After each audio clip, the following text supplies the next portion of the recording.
Hello there, degenerates and degeneritas, and any degenerati in between. Welcome to the MMA RAXPOD for UFC Vegas 75, also known as Fight Night Cannonier Vettori. Or is it Vettori Cannonier? Confirmed. It is Vettori Cannonier. I don't know why they don't go with the alphabetical, but maybe it's because Mr. Marvin is the betting favorite at the moment. Although it's been a pick'em for most of the week.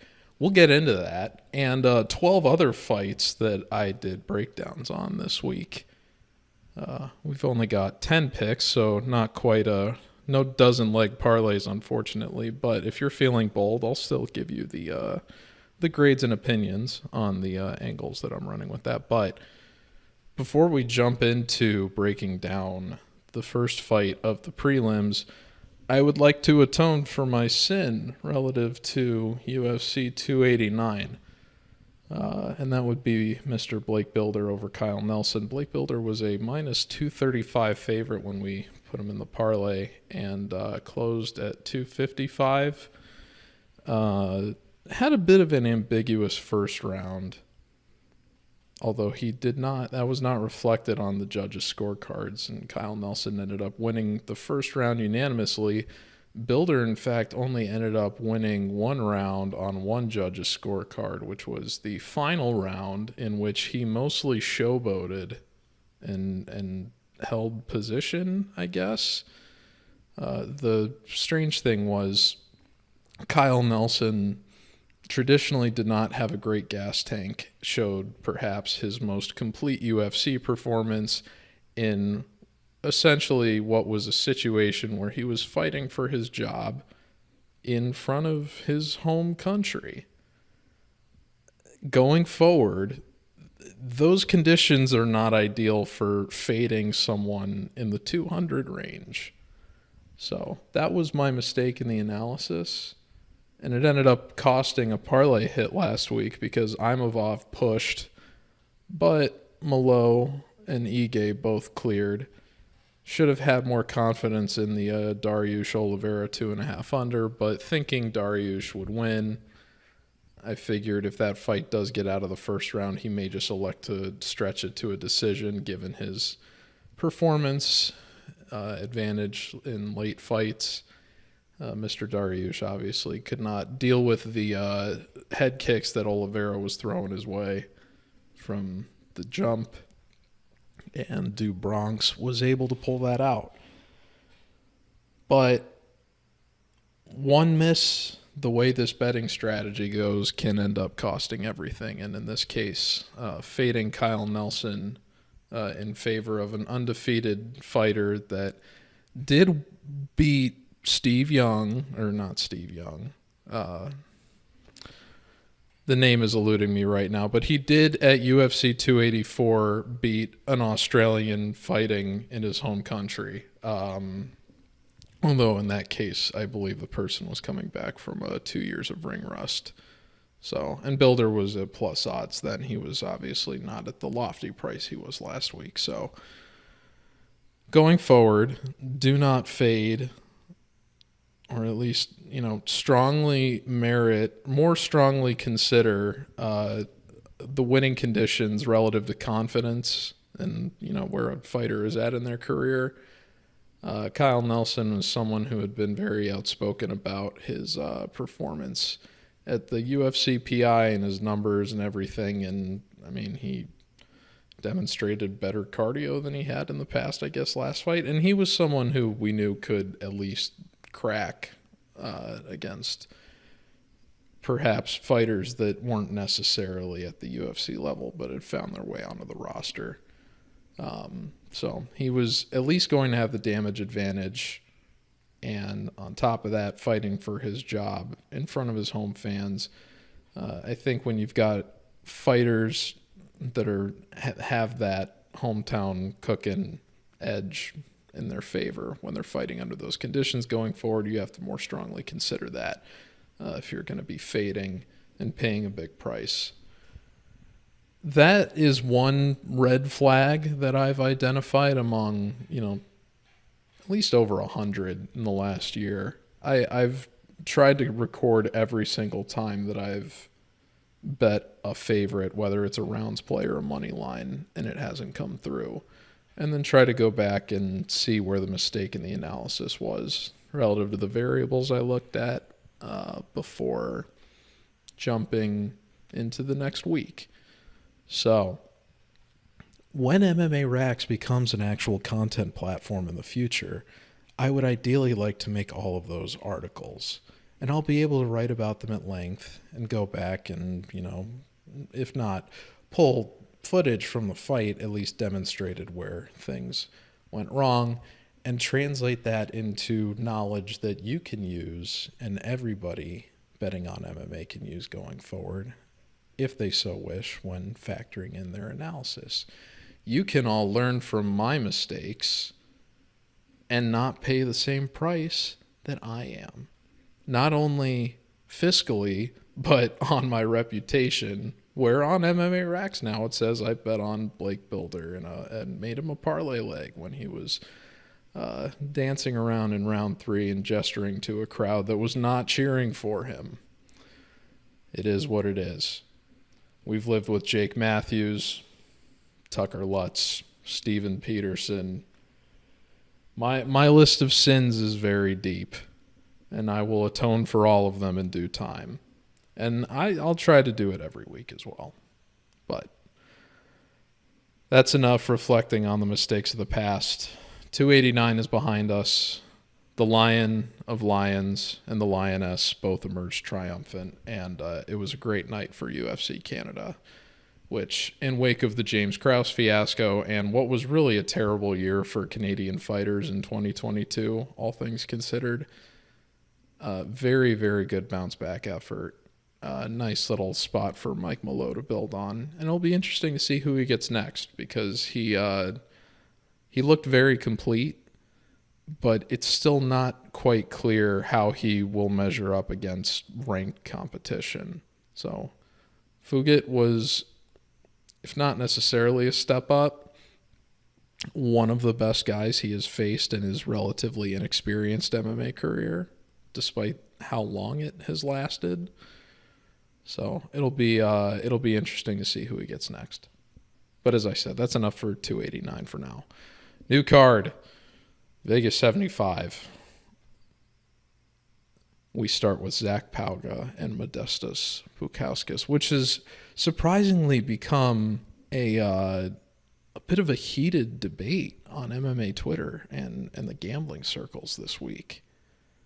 I believe it was a bit of a slimmer price earlier in the week. I think Bukauskas started closer to the 150 range, and now he's out to 190, and I've heard perhaps 200 in some places.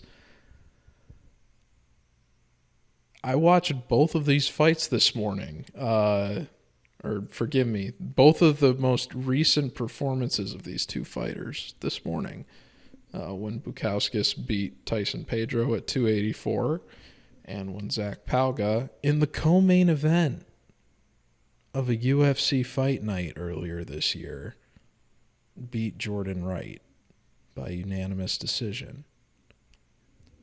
Zach Pauga has to be the first fighter in UFC history to go from a co-main event to the first fight of a prelim ever. That is a dramatic fall from grace. And and it reflects what a lot of people were saying about Pauga coming out of that fight, because people were saying, if your line is a 300 favorite against Jordan Wright, you should finish him. And instead, Pauga did what he had relayed he was going to do going in, and what many expected, and fought the safest route. But it wasn't like he was in there making it ambiguous. He put Jordan Wright, who has a Muay Thai skill set, he put him into the clinch, didn't let him get out, and then carved him up with the elbows, even though he didn't finish him. And he admitted in his post-fight interview that his next progression as a fighter will be getting to the point where he can implement those finishing tactics. But he has comfortably in his pocket. He knows what he can lean on in order to get to victory. And he didn't rely on the clinch as much in the final round and the third round. I do believe there were a few judges in that case that gave Wright the final round. So it'll be interesting to see what'll happen if Pauga doesn't lean on the clinch. However, you have to consider here that against Tyson Pedro, the expectation was that if Pedro doesn't finish Bukauskas in the first round, Bukauskas should get the finish. It was not expected for that fight to go the distance. It ended up doing so. But Bukauskas, he looked good in the stand-up, but he allowed himself to get put into the fence by Pedro in the first round, and he was taken down.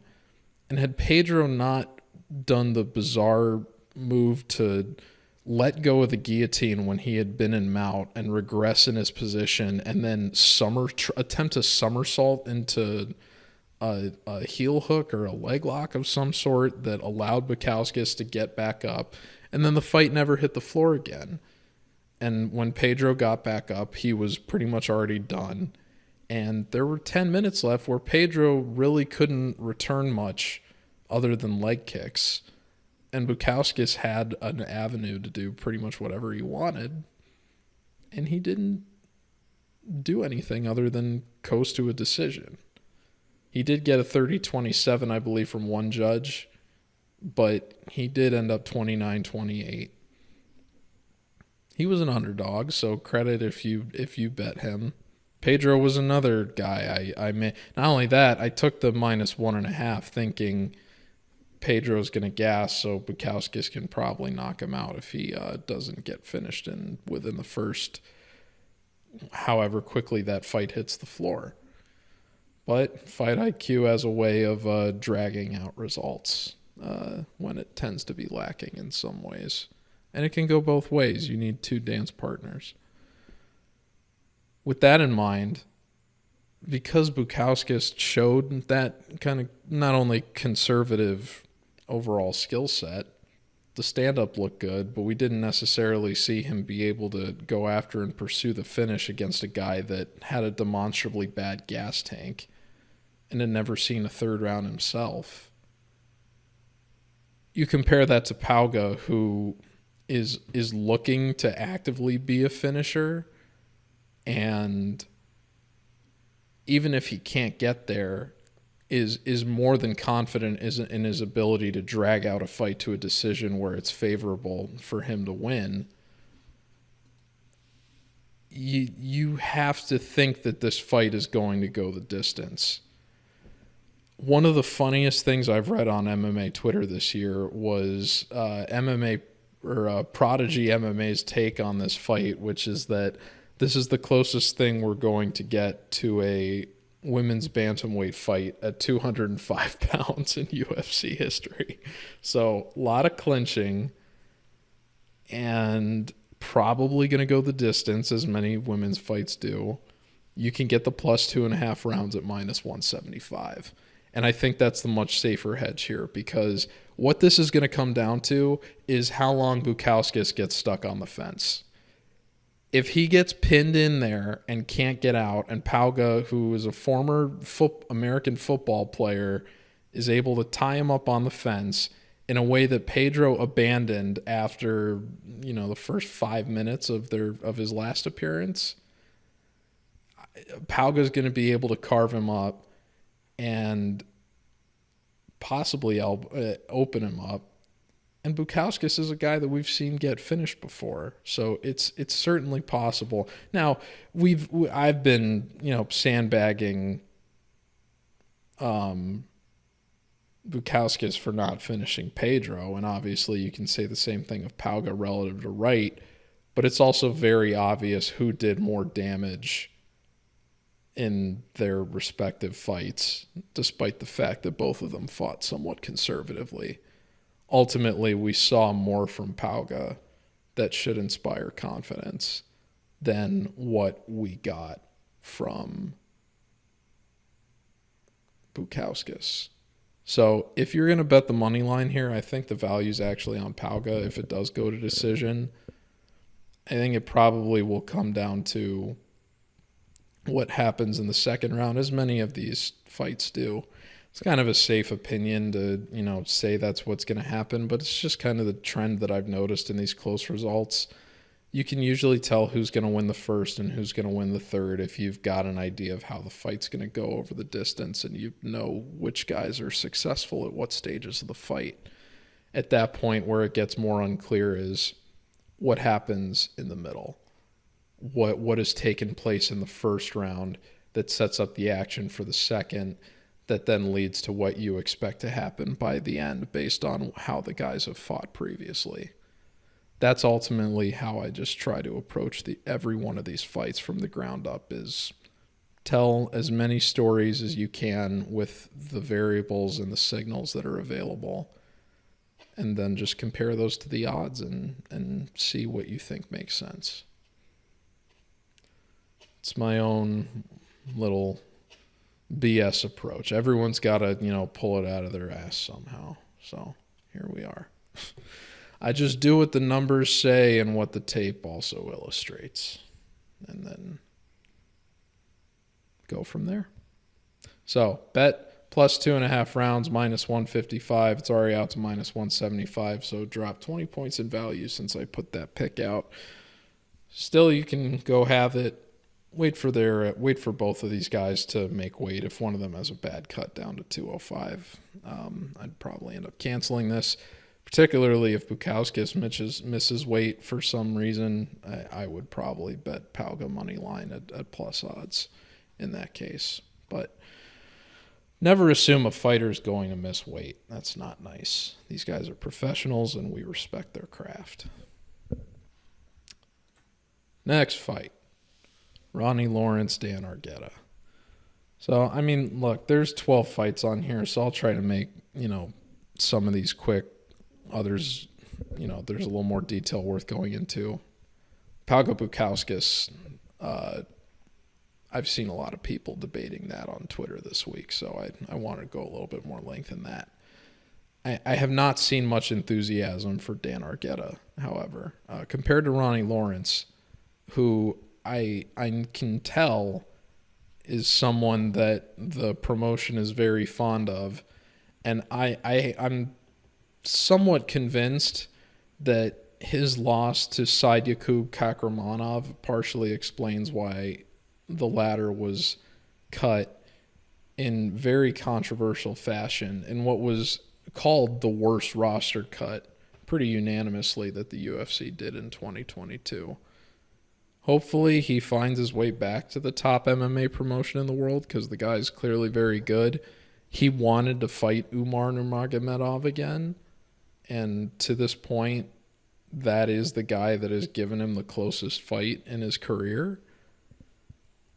But he was so eager to come out and just fight anybody that the promotion was throwing at him, that he was kind of, in a way, making the promotion look bad. He flew around the world in 2 days. I believe it was in 2 days' notice to fight Trevin Jones in his UFC debut, and submitted him.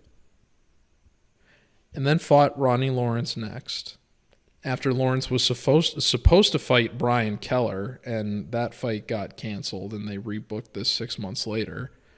Lawrence, who had the reputation of being a total groundhog, got completely outclassed on the ground and in every facet by Kakramanov, to the point that Kakramanov earned a 30-26 from one of the judges. And then Kakramanov was beating Said Nurmagomedov before ultimately making one mistake and just falling into a guillotine when they were already on the ground. So Kakramanov had a very complete career of success in the UFC despite being cut. But because he hadn't spent much time and was just some guy that had, flown out from Asia, that doesn't look good when a guy just comes out and makes UFC fighters look bad like that.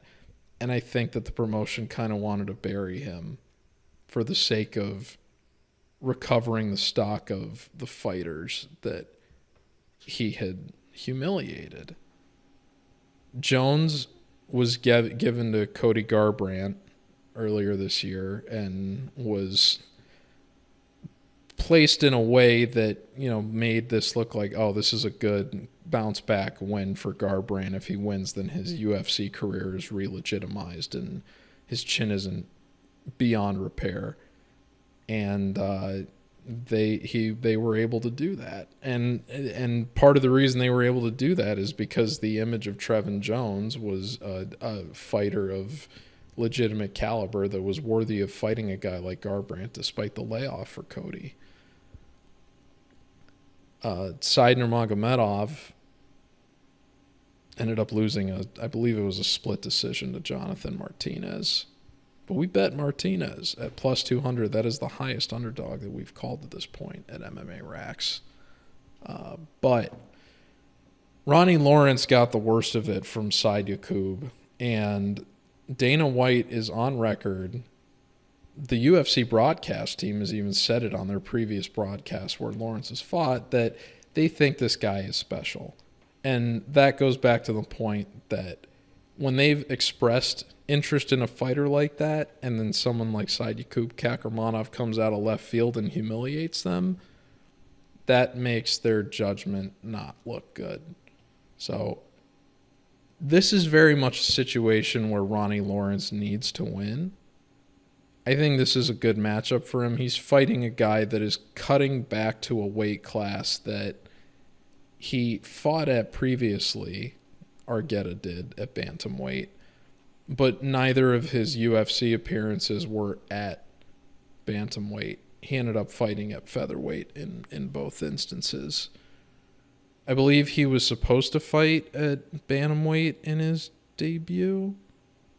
It's possible. Or maybe it was a catchweight and he wasn't ultimately able to make it. I think he expressed in an interview he was disappointed about not being able to do that. So it'll be interesting to see if he's able to make the scale. I don't see why he wouldn't be able to. He is 29, so not quite out of his, should be just entering his prime, not quite at the age where the metabolism for that starts getting more difficult. But Lawrence here, he doesn't have the advantage with reach, and he doesn't have the advantage with submissions. He has the advantage just about everywhere else, strictly speaking, in numbers. And for a guy that has had so much success implementing ground game in the past, I mean, even despite, basically getting stonewalled against Kakramanov, he's still averaging 7 takedowns per 15 minutes in the UFC, which is nearly 3 times what you're getting from Dan Argueta by comparison in his 2 UFC appearances. So I expect a bit of a ground war. If it goes to decision, I would think you have to favor Lawrence, especially if Argueta struggles with that weight cut and you wonder where his gas tank will be at later in the fight. They have similar success in the final round, but Lawrence has a bit more experience going the distance. This just feels like a spot where Lawrence has to win. So I would expect him to take it. I don't expect it to be anything spectacular. A finish for him, I'm sure the company would absolutely love to see. I wouldn't be surprised even if it's not the most spectacular finish in the world, because he's a guy that Dana has blessed previously, that he ends up getting a performance bonus. But obviously he would have to finish Argueta in order to have that happen. In light of Kakramanov completely outclassing him, I mean, the truth was kind of out there, and Lawrence hasn't fought for nearly a year, so we should probably expect to see improvements, but it'll be more interesting to see what happens after this performance, I think, with his career than what's going to go on at Vegas 75. So Lawrence to win is minus 170 earlier this week, now out to minus 190. So another bet that has lost 20 points of value. The biggest drop is coming though, because it's for one that it's for a pick I don't even have out publicly yet, because I wanted to use it to promote the podcast. And I'm still going to leave the price up that I called it at, just because it's dropped about 90 points in value, but we'll get to that later on. Next fight, Dennis Bondar versus Carlos Hernandez. This fight is flipped around on the line a bit. It was previously Bondar was the underdog, and on Monday earlier this week, within 24 hours, there was a drastic flip in the line movement where Bondar became the favorite. The fight evened out to a pick'em, but then almost immediately, within a day, Hernandez went from being available at 125 to going down to plus 105. Now that's interesting, because if you try to get tape on Bondar, I mean, good luck further than his fight with Malcolm Gordon. There's a lot of enthusiasm that he was able to make improvements and that he's, an exciting fighter. But it's important you look at the record, and the guy, before he fought Malcolm Gordon and had the injury, had not competed in MMA professionally for 2 years. And then he goes out and he fights Malcolm Gordon last year and picks up the injury. I believe he was dealing with injuries prior to that, which might explain why he hadn't appeared. But to have injuries happen like that at what is an important time in your MMA career, where you're preparing to enter your prime and you're able to make as many improvements and add to your game as possible, and you're instead dedicating that time to injury rehab, I think that was reflected in when he tried to go out and fight Gordon, and he was getting relatively outclassed by Gordon even before the arm injury. The arm injury, many believe, was partially the result of a ferocious armbar that Gordon put him in. And we've seen how Gordon has competed in other UFC fights since then, and it hasn't gone very well for him. Carlos Hernandez doesn't have an outright UFC win yet. He's had 2 split decision wins on Contender Series and then one over Victor Altamirano, who last lost to Tim Elliott a few weeks ago. But you have to imagine that even though, him losing to Alan Nascimento wasn't great, I expected that fight to go the distance, and I expected him to be more durable, and he just kind of got boa constricted after he gave up his back, which was not the smart decision to do against a guy like Nascimento, and he ended up paying for it. But he's still a more proven commodity based on his recent success than what Bondar has showed. In that 3-year relative absence where Bondar's only MMA action is getting armbarred and injured by Malcolm Gordon, Hernandez has had all of his UFC success and experience. I don't understand the line flip here. Bondar's been out for a year. Hernandez competed at the beginning of this year, even though he got wrapped up. And he's got all that more recent experience relative to Bondar. I'm such a believer in ring rust. I'm a huge believer in it. And I know that the numbers in this case aren't reliable because Bondar's numbers are entirely based off of not even 2 minutes of UFC octagon time. But the numbers are what they are, and for the sake of the analysis, I put them in anyway for the grade. But even when I put them in and I see all these advantages according to the numbers, even though I know not to expect 11 takedowns if this fight goes the distance from a guy like Bondar, and for him to hit all of them.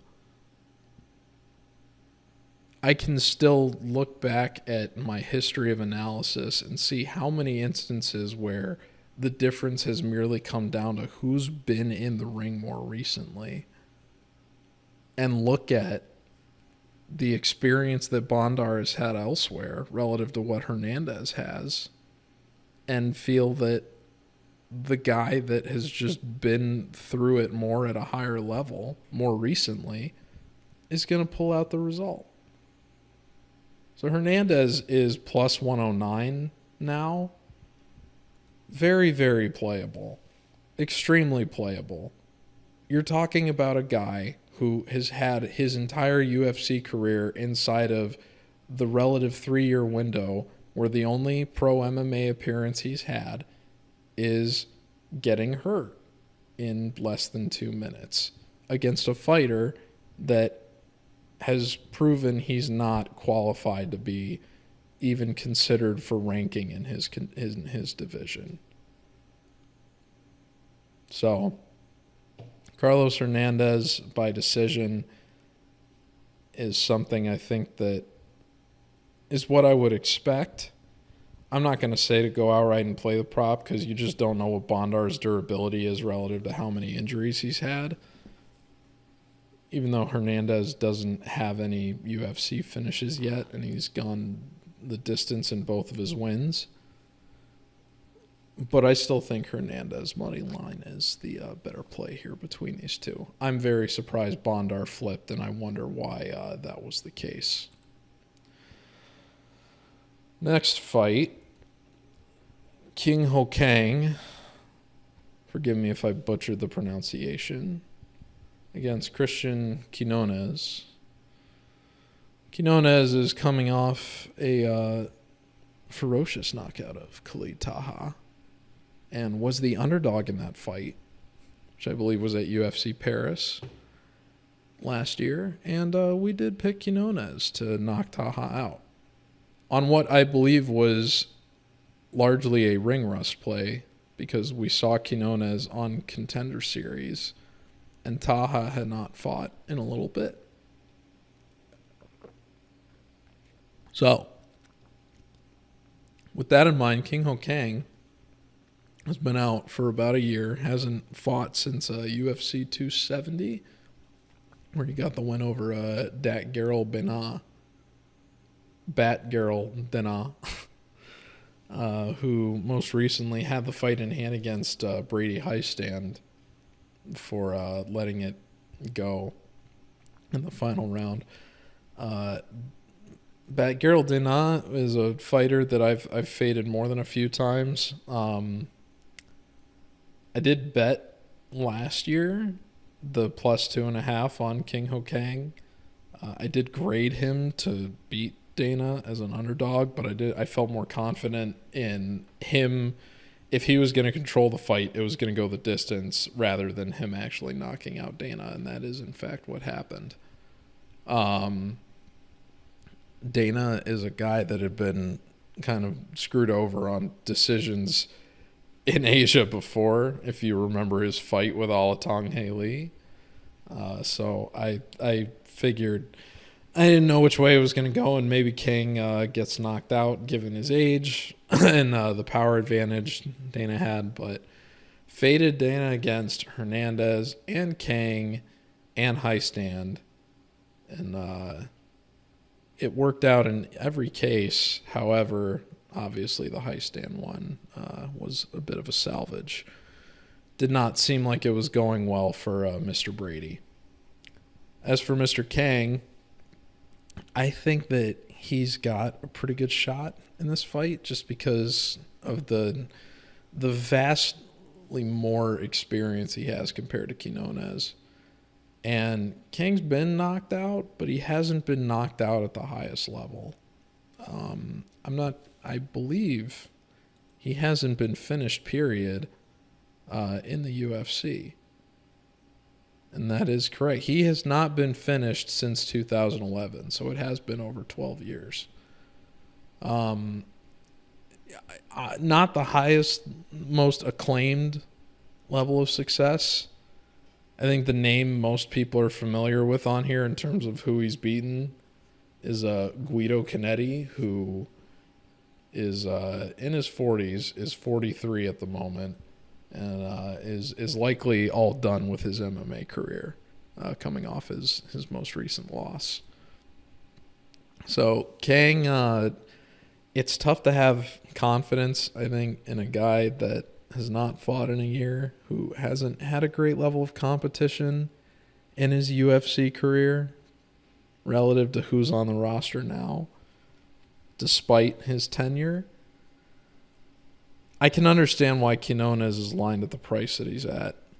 It is a little high for what I would want. I still think you can play him. He was 162 when I called the pick. He's now down to 158, so it's been relatively the same. But Quinones is 8 years younger, so the capacity for him to make improvements is far greater here than what King Ho Kang has. And Quinones hasn't fought in 9 months, but that's still 3 months sooner of being in the cage than what King Ho Kang had. And Kang's definitely going to have the advantage in terms of well-roundedness, I think. That's why we are being optimistic that we see improvements from Quinones. But the striking here, you have to imagine, is going to favor Quinones in terms of his ability to hurt his opponent consistently with volume. That's going to be something that favors Quinones. And if Kang can't make this a well-rounded fight, he's not going to be able to win it. It's rare that you see a guy that has so much experience going the distance, but not a lot of success winning the final rounds. In this case, Kang has gone the distance 11 times in 27 fights. But he's won barely over a third of the final round in those fights. So even if this does go to decision, there's still a good chance that Quinones, who has gone distance 5 times himself and has won the final round in 90% of those cases, very, very good likelihood that Quinones' gas tank holds up and that he's able to get the better of Kang in the form of a 29-28. However, it transpires over 3 rounds. It's possible even for a 30-27.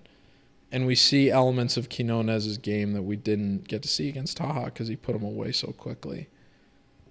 But Kang has proven to be durable despite his age and despite, how hectic his earlier UFC career was, or not UFC career, but MMA career relative to being finished.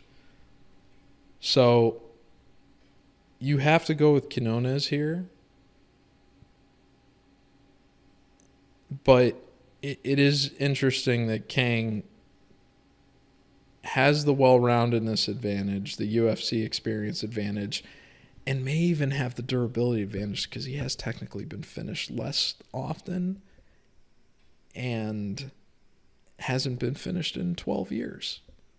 So I can understand people writing with Kang, but the ring rust combined with the level of competition relative to the expected improvement that we can likely see from Quinones makes him the side in this case. Alessandro Costa, Jimmy Flick. Okay, don't bet this. Just don't. Jimmy Flick, it's bizarre. Okay, like the flying triangle over Cody Durden has put his numbers in a weird spot. But the guy has 0 knockouts in his entire MMA career, and he's been competing professionally since 2010. You can't trust the striking. How much can you trust the striking of a guy like Alessandro Costa, who landed 6 of 55 head strikes against Amir Albazi? Neither of these guys are trustworthy. And unfortunately, just because Costa's got this weird thing with like hanging around. And we've seen Flick go to decision even in more instances. He's gone to decision one less time in his MMA career than Costa has. But Flick, the guy did not look like he had anything for Charles Johnson. And if Costa, at 27 years old, like we said, the same age that Quinones is, making improvements, he's lined as a 2-1 favorite. It's a ridiculous price.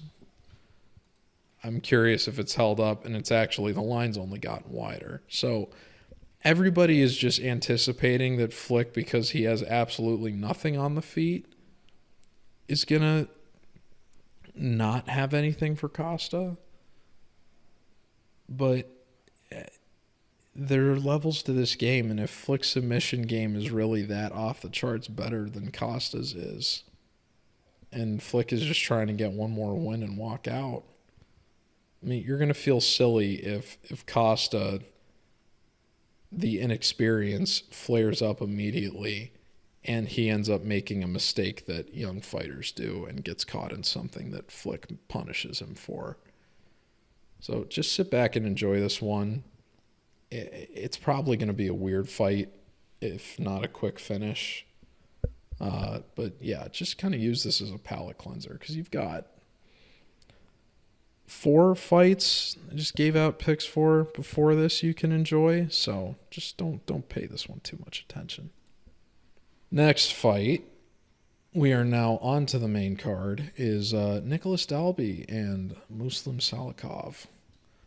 Salikhov coming off the big knockout of Andre Fialho,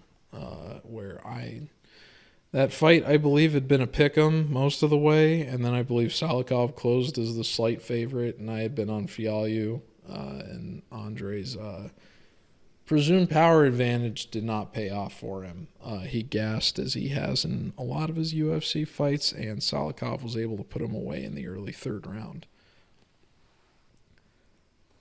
Dalby is a guy that I faded against Warlley Alves at UFC 283 and was able to get the rare split decision victory over a Brazilian in Brazil.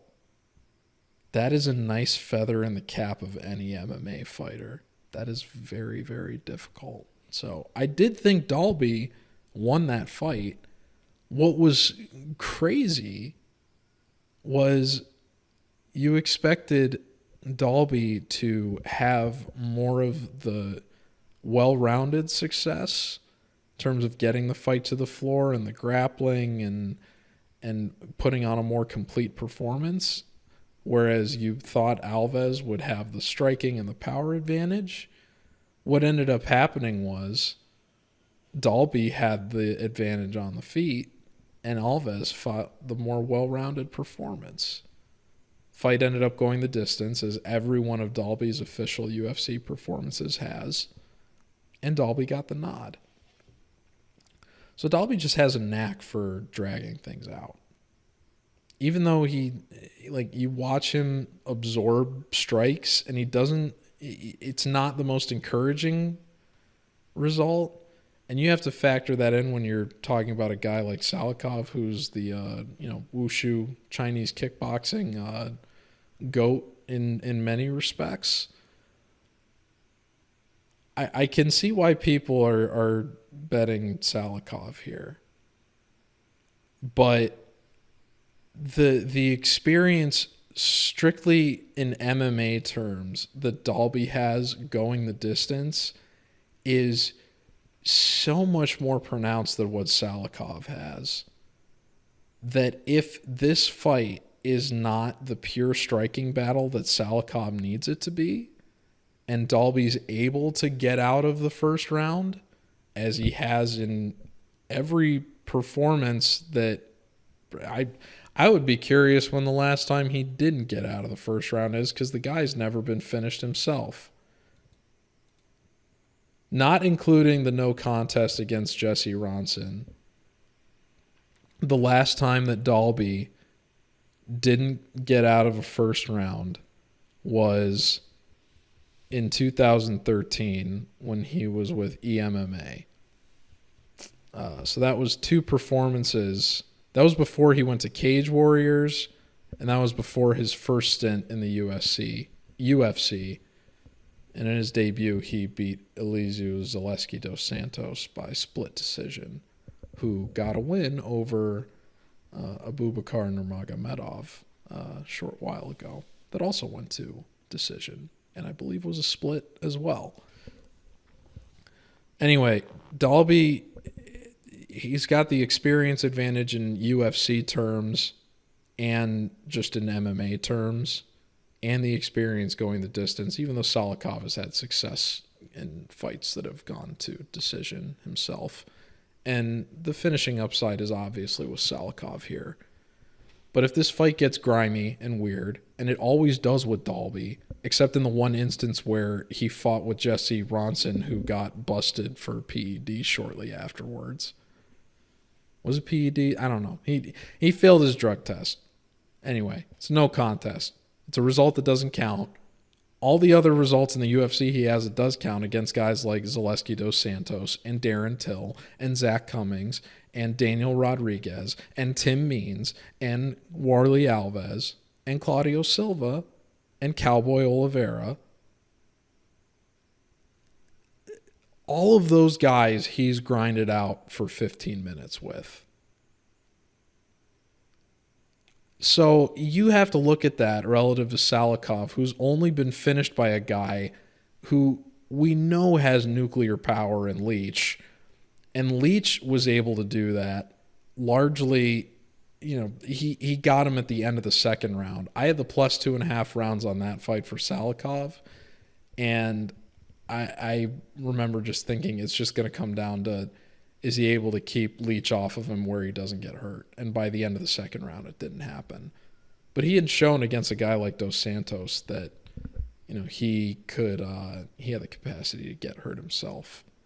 So if you're going to take a money line here, I'm taking the plus 2.5 rounds instead of a money line, because Dalby goes to decision with everybody not named Jesse Ronson in the UFC. So I don't know why you wouldn't think that's not going to happen again here against a guy that's a year older than him and will have the striking advantage on him. But he's fought almost everybody that he fights presumably has the striking advantage on him, and he was controlling the striking in his last performance. So he'll at least be able to give things that make he'll be able to make Salikov think, and then he'll be able to go back to the corner and re-strategize, and then he'll be able to figure out what he wants to do for the last 10 minutes. I expect Salikov to get the first round. The last 10 minutes is where this gets interesting. I think Dalby lasts. The question is, does he win? I think that at plus money, it's worth taking a shot on him. But I am not going to be picking him. I've only graded him to win. But because I expect him to win, I think that he's going to have an impact in controlling the rhythm of the fight.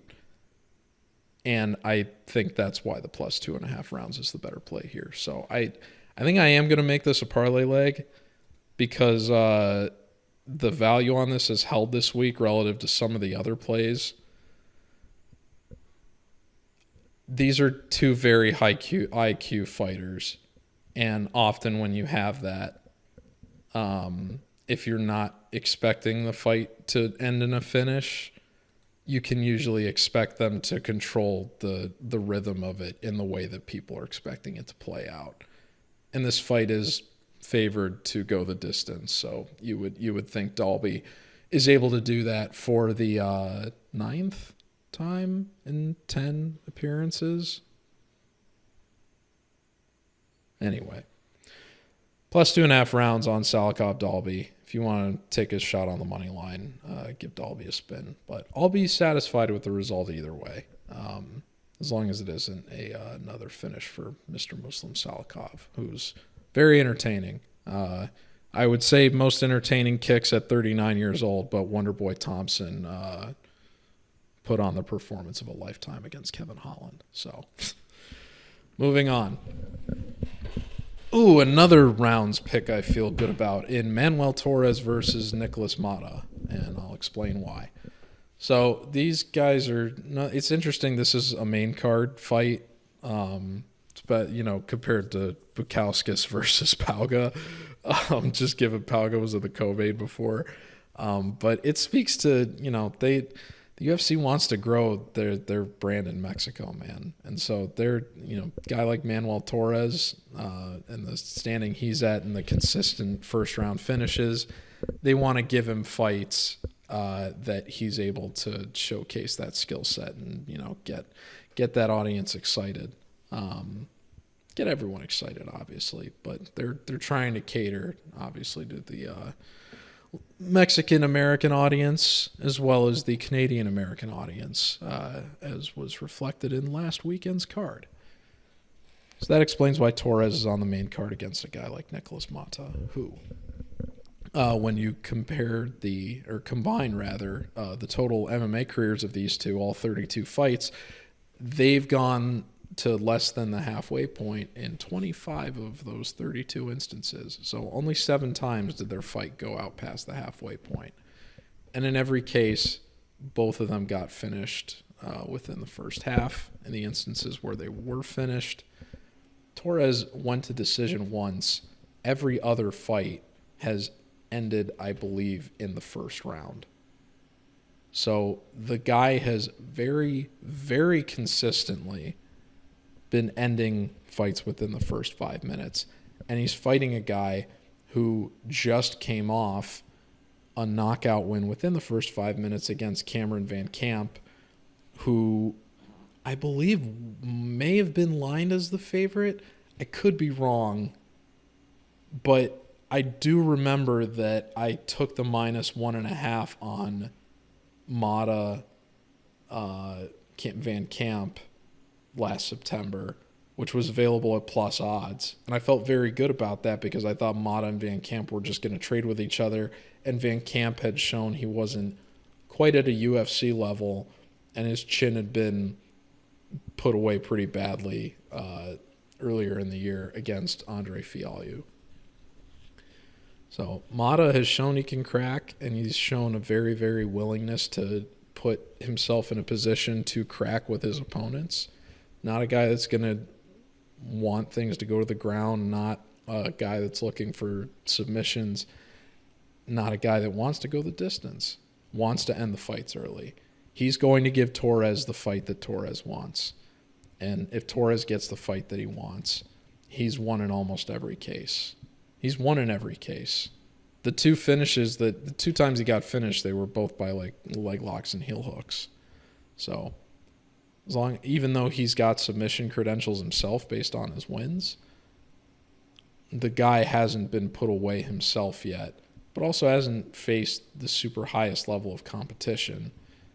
And Mata has shown he can put away fighters that have not been up to those standards. So I think both of these guys are liable to finish each other in the first half. In terms of who to pick, I have it graded dead even. So I expect them to go into a trade and trade quickly, and one of them goes down and one of them gets finished. You would have to think that's going to be Torres, but we will see how it goes. Now, I called this at 140, and this is another one that's dropped 20 points in value since, and it's down to 160. I do think I am going to make this a leg just because I had the success with Mata the last time we ran this. I also I picked Torres, graded him very, very favorably against Frank Camacho, I believe it was, and he was able to pull it out there. There was skepticism, and I don't think that he, at least early on, performed as well as people would have liked, but guy's still, very, very fun fighter and is on the main card because they know he can be entertaining. They're not putting him on here expecting him to fight for 15 minutes. They are expecting a finish. So -1.5, It's out to 160, but I think still playable. Probably going to pair that with the plus 2.5 rounds on the previous fight.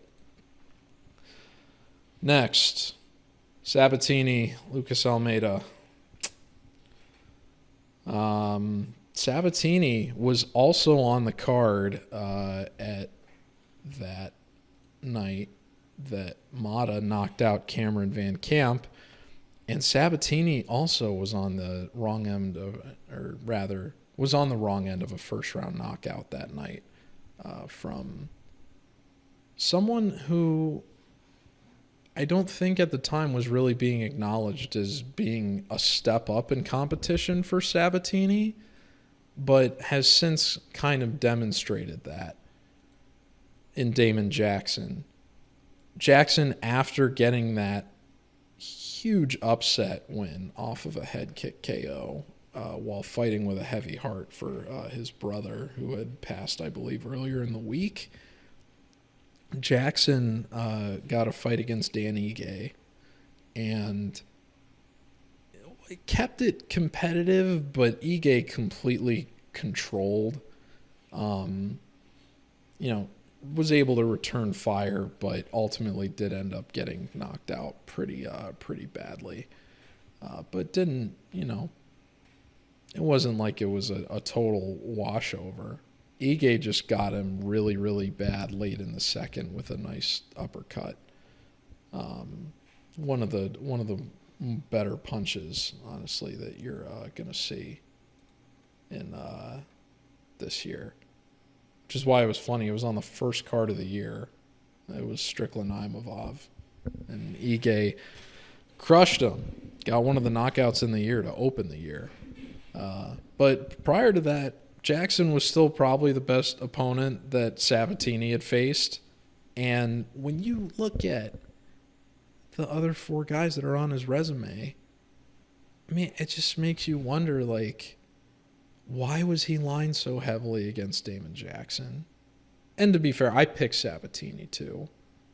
But I think most people were just expecting, even though Jackson will have something for him in striking, Sabatini's just so much better with the wrestling and the grappling that the fight's inevitably going to get there. And when it does, I mean, it's over. And I've noticed that is a common mistake that a lot of people that lean too heavily into reading how the technicals play off each other in this sport. It's a very, very common assumption that people make when they're trying to predict how a fight is going to go. And when they're a little bit too focused on results. And that's why it's important to use value as a counterbalance and what I try to do when I'm evaluating these picks. So it was, I bet Sabatini too, thinking it was going to go that route, and it did not. One other fight that I can think of as a pretty clear-cut example of this, where people assumed, the guy that's visibly got this advantage on the ground is inevitably going to get the fight there, and then it's over, is when Curtis Blaydes fought Sergey Pavlovich a short while ago. And people assumed that Blaydes was going to be able to take down Pavlovich quite easily. Pavlovich not only avoided getting taken down, but actually stuffed the takedown attempt that Blaydes threw at him after hurting Blaydes earlier in the fight. And to that point, when you have a fight where the grappler has such a pronounced striking disadvantage against the opponent, you have to give special consideration to the opponent. And it was not granted to Jackson. He was heavily slighted in a circumstance where he was fighting with a heavy heart and was going to go out and throw caution to the wind. And he went out and he gave Sabatini his first genuine knockout in MMA. He had previously lost by injury at Cage Fury fighting, but otherwise had not been finished in MMA previously. In 5 fights, Sabatini is averaging barely over a strike and 1.5 significant strikes landed per minute. He averages 1.67. He's gone to decision in 3 of his 5 MMA fights. Jackson was the best opponent he's faced. When he fought these other guys that he's fought previously, the names were more excusable, but they've since fallen heavily out of favor. Tristan Connolly, outside of one of the most special performances you will ever see in the UFC against Michel Pereira, fighting at home in Vancouver, Connolly was not UFC level and washed out. He was put away very badly by Dan Elkins last year in relatively non-competitive fashion. Jamal Emmers, I don't believe is in the UFC anymore. I could be wrong about. I'm incorrect about that. He fought in February against Hussein Ashbakov and got a unanimous decision. But prior to that, had not competed since losing to Sabatini. So Emmers did fight earlier this year and has since come back. That might be the best name that is on there compared to the other two, which are Tucker Lutz, who I backed against Daniel Pineda, and that was a horrible decision, and TJ Laramie, who did not fight much of a competitive fight at all against Sabatini last year before they decided to give Sabatini the leg up in competition, and he got knocked out against Damon Jackson. But you've got 3 of those 5 instances in which he's almost entirely been opting to grapple against guys that weren't necessarily going to be able to put him away, and the numbers just show you the striking isn't there. And you compare that to a guy like Lucas Almeida, who is, I mean, you go back and watch his fight with Zellhuber, it's one of the best Contender Series fights that you're going to see. It explains why Zellhuber was lined as a 400 favorite against Trey Ogden on the same card, by the way, that Sabatini got knocked out on. It was baffling to see Zellhuber give that kind of performance against Ogden, given that he beat Almeida, and then watching Almeida beat a former Ultimate Fighter winner in Michael Trezano. Almeida beating him in that fight was very significant. Trezano had never been knocked out, so his chin had been one of the selling points that he had previously, and Almeida took that away from him.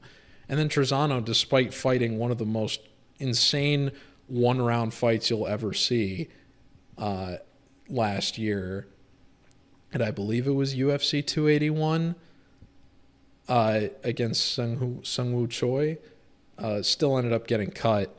He missed weight for that fight. But he had early success against Trezano, or rather, Trezano had early success against Almeida. He did hurt Almeida going into the end of the first round, knocked him down. A lot of people don't remember that. I had actually forgotten that before I went back and watched this fight this week. And it made me a little bit concerned about what's going to happen if Sabatini's able to get one in on him. But I don't think Sabatini's going to be able to finish him like that, because Sabatini's only got 2 KOs across 17 wins in his MMA career. If he wins this fight, it's going to be on the floor. And he could do that. But part of the reason Almeida was able to beat Trezano is because when Trezano knocked him down, Trezano went to the ground and his coaches expressed that they wanted Trezano to get back up. And he didn't do it. And the fight went out to the end of the round, and Almeida was able to recover, come back, and then Almeida came out of the gate like a bat out of hell after he had already been hurt and controlled the fight in the second round. I believe got a knockdown in response to Trezano, and then unfortunately opened him up on an accidental head clash towards the end of the round. But then they came back. They fought for another half round in the third before Almeida emerged victorious with the volume and the power and was able to put Trezano down one more time and get the finish. He showed volume and power in that fight that Sabatini's just not going to be able to replicate or compete with.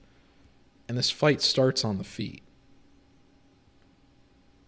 I don't know if Sabatini, coming off of a knockout loss inside of 90 seconds, is going to have the durability to be able to stay with Almeida if Almeida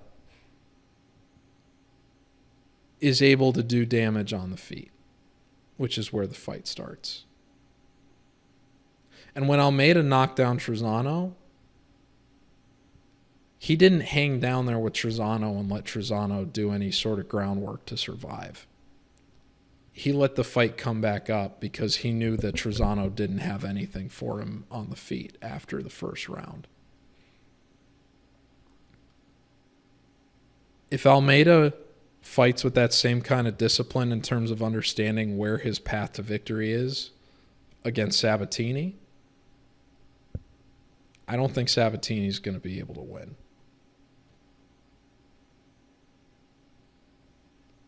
Give me Almeida at plus 150. He's out to plus 179 now, in fact. So you can get him at even better odds than that. Sabatini, a 2-1 favorite against a guy that has the power and volume edge in striking. And with Sabatini coming off a first-round knockout loss, this has bad news all over again. So don't get bitten twice by this. Give me Mr. Almeida. All right, 3 more fights. I didn't want to get super long-winded on these breakdowns because we're already an hour and 10 minutes into this.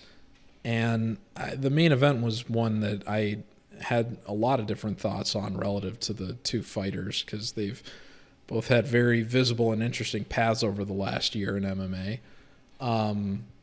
But let me try to give you these 2 last quick men's fights before going into the main event. So the first one, Christian Leroy Duncan, Armen Petrosyan. Armen Petrosyan has an interesting place in my historic betting analysis and in my heart because the first event that I ever actually graded with my analysis, I didn't go public until June of last year.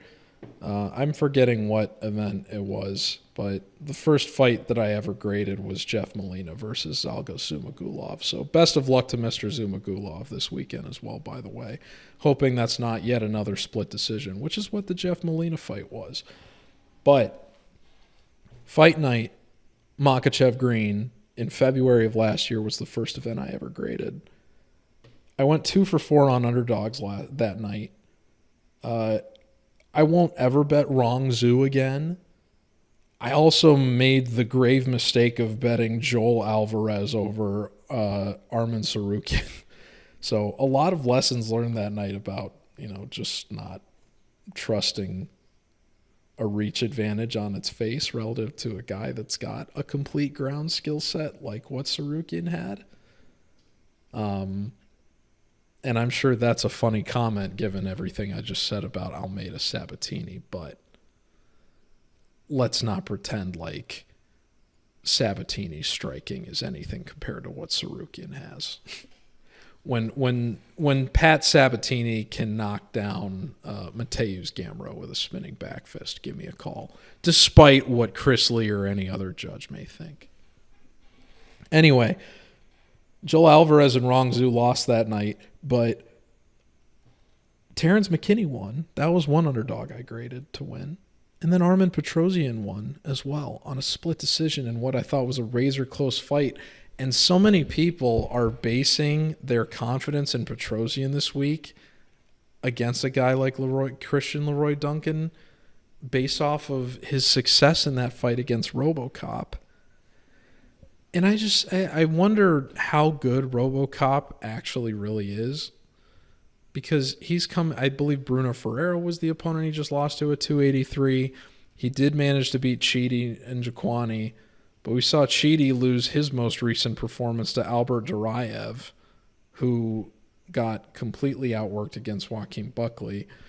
It's just so interesting how these different, fighter results play off of each other relative to the odds and where expectations are for people to win and how good a fighter is perceived to be. So you go down that rabbit hole a little bit and you're like, wow, all those fighters that were favored to win that ended up losing to those guys, has that affected the perception of the value a little bit here? Now, Petrosian's the underdog in this fight, so not necessarily the case. But I think it affects the perception of the value in terms of the people that are betting him.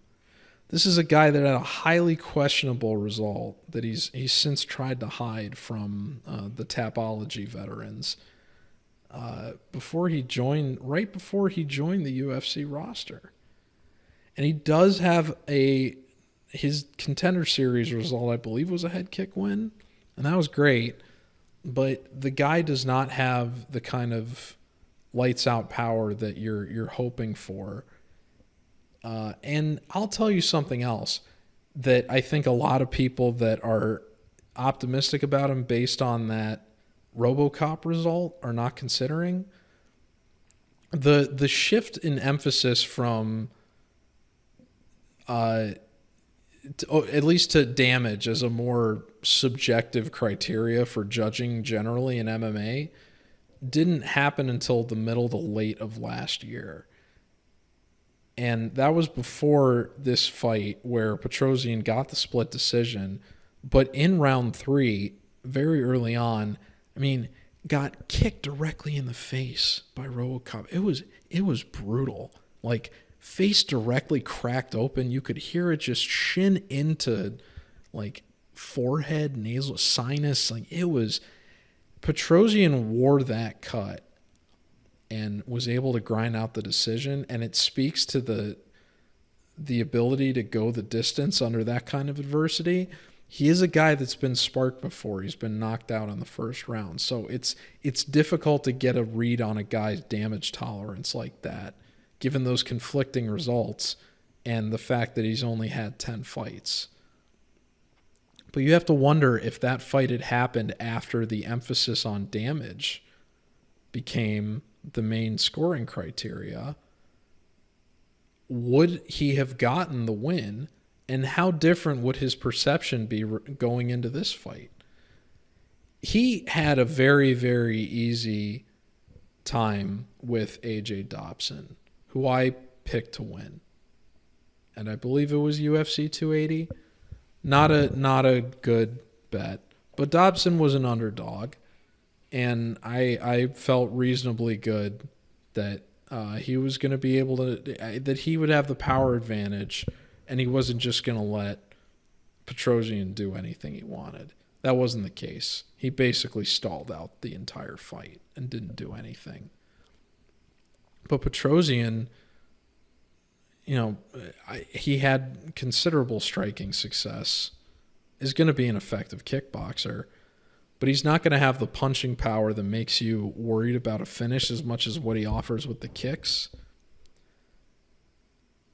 And you compare that to a guy like Christian Leroy Duncan, who the UFC who has expressed himself is looking at this more as his actual debut relative to the promotional spot that he was put in at UFC 286 that was ultimately a flop because Dusko Todorovic, even though it was evident Duncan was going to be able to outclass this guy, wasn't able to actually get the finish that he wanted.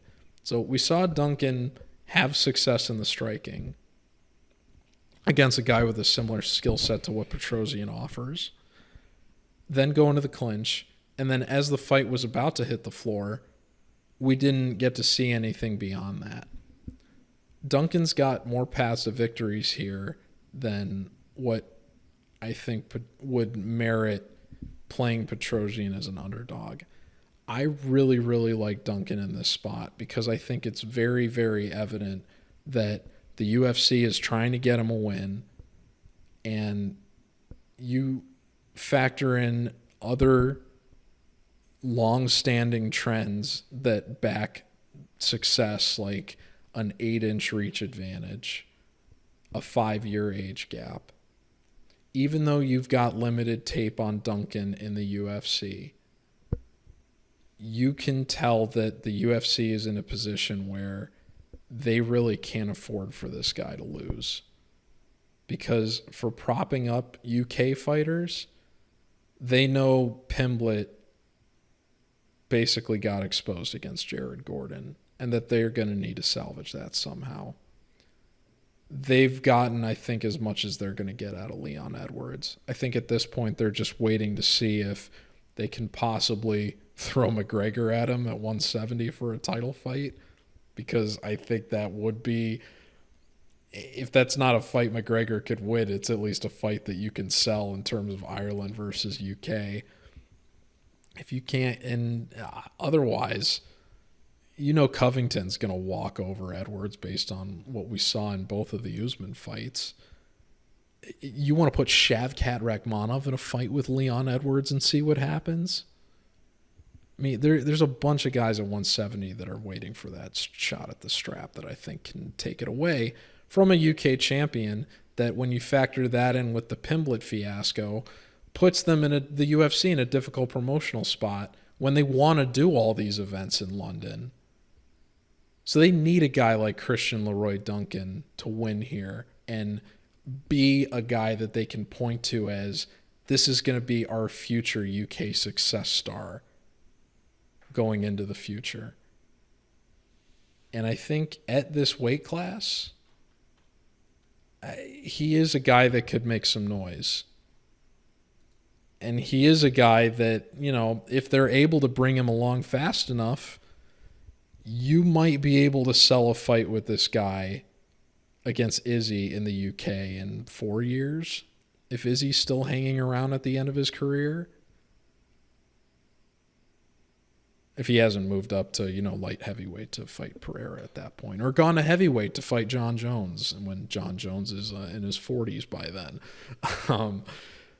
In any event, I think Duncan's very good price here, very playable, very well-rounded. I would expect him to get the finish. I don't know if it's going to be in the first round. He might opt to take this the distance, but Petrosyan does have a bit more experience going the distance than what Duncan has. But Duncan's much more complete than Petrosyan, and I think that's going to be on display here. I think that's why he's on the main card. He's available at 150. He was available at 147 when I put the pick out. He's since out to 155, but I think I am going to make him a leg this week.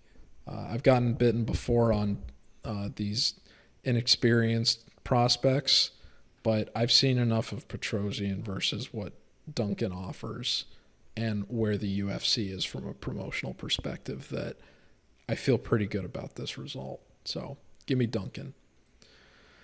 Okay. Sarukian Silva, if they don't want, the fighters don't want to fight Sarukian, so don't bet this fight. This is a fight that was made because nobody wanted to fight this guy. So all the vibes on this are off from the jump. I wanted to think about playing the rounds here and playing the under, but just seeing how pronounced Sarukian's final round and going distance experience is and success, it just makes me wonder if something weird happens, or if Silva just doesn't immediately fold, where does this fight go? It's uncertain trajectory because Sarukian just has so many advantages everywhere. He could just opt to do basically whatever he wants. He could end it extremely early. He could drag it out to the judges. He's fighting this guy because no one else wants to fight him. I don't know if Silva's just there for a paycheck or because he actually thinks he can win. But we know Silva's a troll based on the fact that the guy's nickname is technically the BJJ Kid. But he almost exclusively fights like a bat out of hell striker, and will be trying to probably hit Sarukian with flying knees on takedown entries. If he does end up catching him, I mean, that would be the upset of the year probably in the sport. And it would be a really devastating setback for a guy that the UFC probably wants to have rematch Makhachev at some point before Makhachev has to go up to 170. So don't bet this. I mean, obviously Sarukian's going to win. It would be funny as hell if that doesn't happen, but we'll see how it goes. Okay, last fight. Oh, wow. Here we are. Marvin Vettori, Jared Cannonier. Interesting circumstances in terms of these guys coming in, just because I bet Izzy's sitting at home on the couch watching this, laughing. It would be funny as hell if Izzy went to the Apex for this and just kind of laughed for 25 minutes through the whole thing, and the commentary team picked it up. I bet if Izzy asked to do commentary for this fight, the UFC would have let him do it. And he should have just he probably wouldn't give Cannonier the business, but you know that he would just be taking the piss of Vettori for 25 minutes. And I would love to see Vettori have to fight under the circumstance. I mean, imagine piss off Vettori for 25 minutes with Izzy just chirping at him from cage side. That would be unbelievable. That would be more entertaining than probably how this fight is going to play out. To that point, when I looked at these lines after I graded these two this week, it was unbelievable to me that I saw the plus 4.5 was minus 165. Because Vettori just very consistently, very, very consistently is going to decision. He's an absolute decision machine. And most of what we've seen from Cannonier, particularly at middleweight, has followed that trend too. So this is absolutely going 5 rounds, barring some kind of freak injury. Vettori, the famous MMA Twitter criticism of Marvin Vettori is the guy couldn't finish a can of beer, which I think is just a hilarious statement. If he can't finish a can of beer, is he going to finish Cannonier? Most of the people that are backing Cannonier are hopeful that he's going to be the first guy to actually put Vettori away. Something Adesanya couldn't do over 8 rounds of fighting. Cannonier himself has stated that he wants to quote unquote be the first to pop that cherry, I believe he said. So he's expressed that he is looking for the finish. However, we know that fighters can say one thing, but then when they actually get in the cage and their brain starts, the gears start turning into flight survival mode, the decisions that they make often end up coming down to the habits that they've demonstrated previously. And of late, Cannonier, at 39 years old, despite still demonstrating harsh leg kicks and very, very good power and the ability to deal damage, the guy fights more conservatively than someone that you would expect that can deploy those weapons. But given his age, it makes sense. He knows he's getting up there. He's been rocked and knocked out before, not in a while, never at middleweight, but the guy did get dropped against Derek Brunson last year and nearly lost the fight because of it.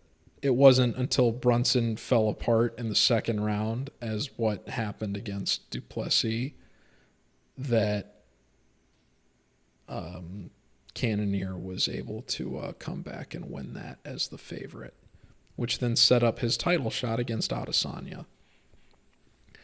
And I mean, when you have a ton of footage on this guy, and the thing that you consistently see with him, despite the power, is that he'll never throw any more than a 3 combination at a time. It's always a 1-2 and a reset, never more than a 3 in a sequence, despite whatever damage he's dishing out. Even in the instances when he was fighting Sean Strickland in his most recent appearance, which he won by split decision and 49-46 on 2 scorecards.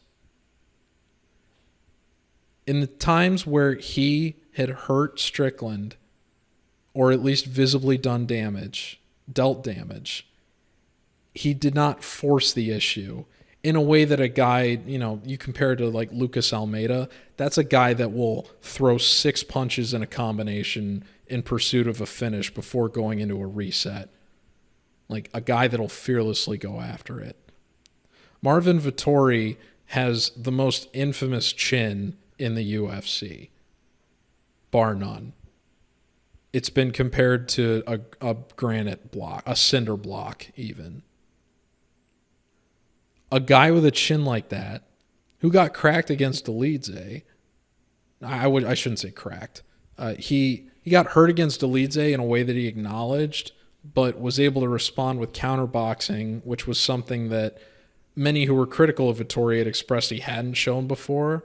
Perhaps in earlier fights he had been too willing to lean on wrestling to get out of those situations where people were hurting him earlier in fights before he was able to kind of settle in, as some fighters do. But if you want to knock out someone like that, you have to not only possess the knockout power to do it, but you have to have the willingness to press forward. And once you've hurt them once, you're able to just go through and force the issue and finish them. And you can't rely on a guy like Cannonier who doesn't go through and overextend on these combinations past 3 punches to be able to do that against a guy as well-rounded as Vettori, who's going to then be able to recover, respond with the counterboxing, maybe find an opportunity for a takedown while Cannonier's going back into his own reset. There's just too many different opportunities, I think, for Vettori to respond in those instances where I don't think Cannonier's going to be able to hurt him in a way that finishes him. Now, in terms of damage and wearing damage, Vettori got some gracious judging, I thought, in the Dolidze fight. I did think it could go either way. I see why they gave him the final 2 rounds. I believe he got a 30-27 on 1 scorecard, which I think was a little ridiculous. I thought Dolidze pretty clearly won the first. But Vettori was wearing some damage in that fight. And Dolidze is a guy that throws hard and will throw combinations. If Cannonier's able to hurt him in a similar way, and Vettori, who will throw but doesn't necessarily... I mean, the guy's got 2 knockouts to his name and none of them in the UFC. You don't think that he's going to be able to hurt him in the same way that Cannonier is going to be able to hurt Vettori. And that ended up being the difference for Cannonier against Strickland. Vettori, if this fight stays standing, you're going to see a fight that I think fights very, very similarly to the Strickland one. You're just not going to see Vettori hang out in the pocket nearly as much as Strickland did. So I do think I have Vettori graded so favorably here. I do think that he's going to end up winning this. I do think that he's going to drag it out to a decision. What I don't know is Cannonier going to be able to have the bigger moments where that has a more lasting impact on the judges in the same way that it did in the Strickland fight? After that result, I mean, you just have to appreciate that Cannonier is just going to make the fight either very easy or very difficult to judge. Because in the fight that he didn't have someone sitting in the pocket with him the whole time, Adesanya completely wiped him, and it was extremely boring. The Strickland fight wasn't as boring because Strickland was in the pocket the whole time, but it was just extremely hard to judge and figure out. So I think the times where this fight is taking place in the pocket, Cannonier's going to make it weird enough and ambiguous that if he's able to illustrate more damage on Vettori than vice versa, Cannonier's going to have a shot to win this by decision. But I still think Vettori is going to end up winning this. And I would actually think Vettori has the finishing upside in this case, given he's a decade younger, has never actually been outright finished, while Cannonier's been both knocked out and submitted, albeit not at middleweight. The smarter play here is the fight goes the distance. And to that point, when I scheduled the tweet for my pick, the plus 4.5 rounds yesterday was minus 165. It is now out to minus 250. So I don't ever bet rounds until waiting for both fighters to make weight, if it's an over, because I don't want a weight cut to potentially compromise a fighter's ability to go the distance. But that's 90 points of value gone. But that tells you how incorrectly they had this lined and how much confidence people have that this fight is going to go to a decision.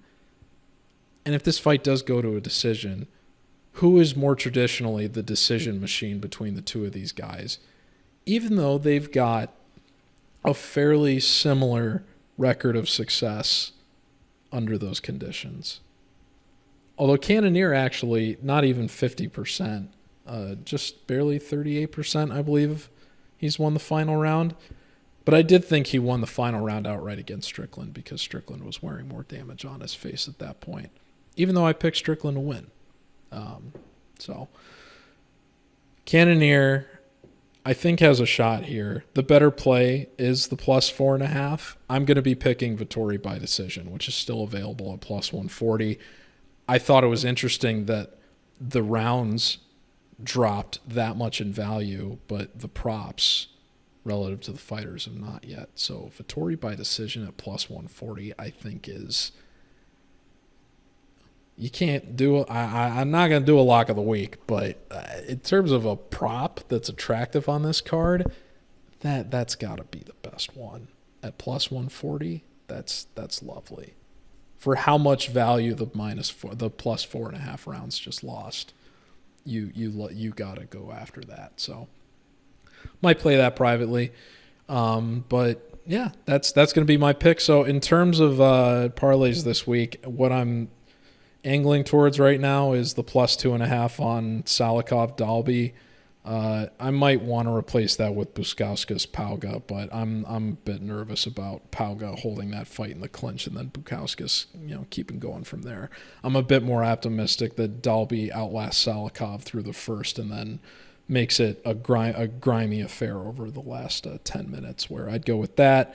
The Torres Mata under 1.5, and then Duncan. I think that's going to be a nice 3-leg parlay. And then we've got a lot of different dogs to play with this week between Carlos Hernandez and Miles Johns and Lucas Almeida. So hopefully going to get at least 2 of those 3. Would like to see at least 1 land, obviously. I would like to see all 3 land, but we usually like to go at least 1 for 2 on underdogs. So going at least 500 in this case where you've got 3 of them would be nice.